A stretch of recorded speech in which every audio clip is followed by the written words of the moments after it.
factor 27x to the 6th plus 125. So this is a pretty interesting problem. And frankly, the only way to do this is if you recognize it as a special form. And what I want to do is kind of show you the special form right first, and then we can kind of pattern match. So the special form is if I were to take, and this is really just something you need to know.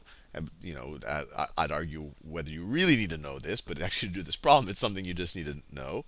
And that's if you have a squared minus ab plus b squared, and you multiply that times a plus b.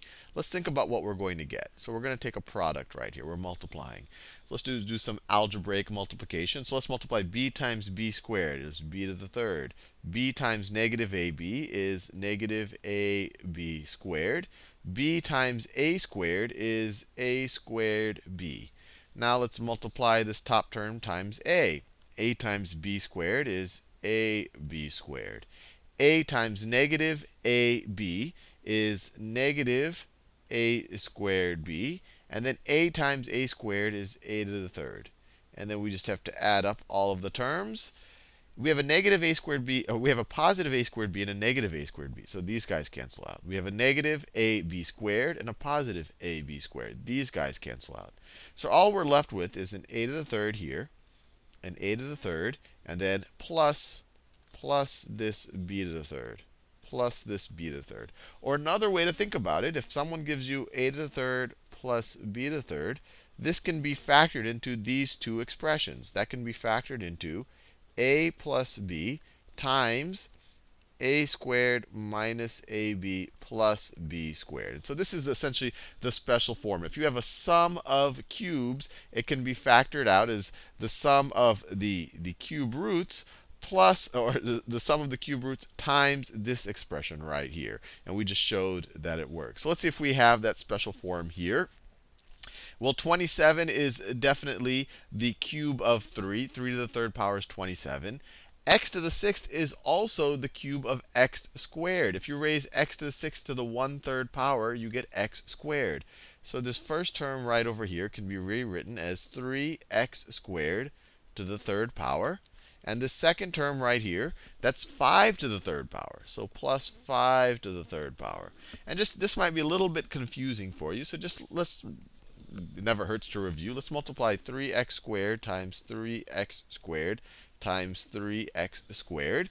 That is literally equal to 3 times 3 times 3 times x squared times x squared times x squared.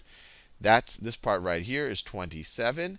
X squared times x squared is x to the fourth times x squared is x to the sixth. Or you could just raise both of these to the third power. 3 to the third is 27.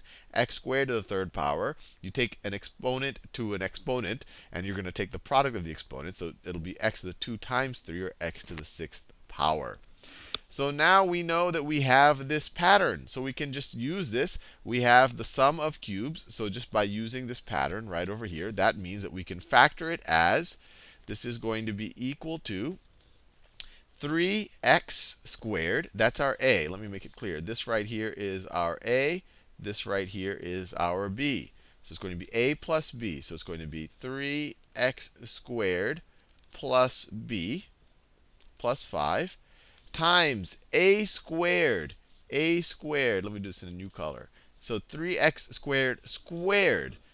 Let's think about that for a second. 3x squared squared. Well, that's going to be 9x to the fourth. So it's going to be times 9x to the fourth minus the product of these two things. So minus the product of 5 and 3x squared. So minus 15x squared.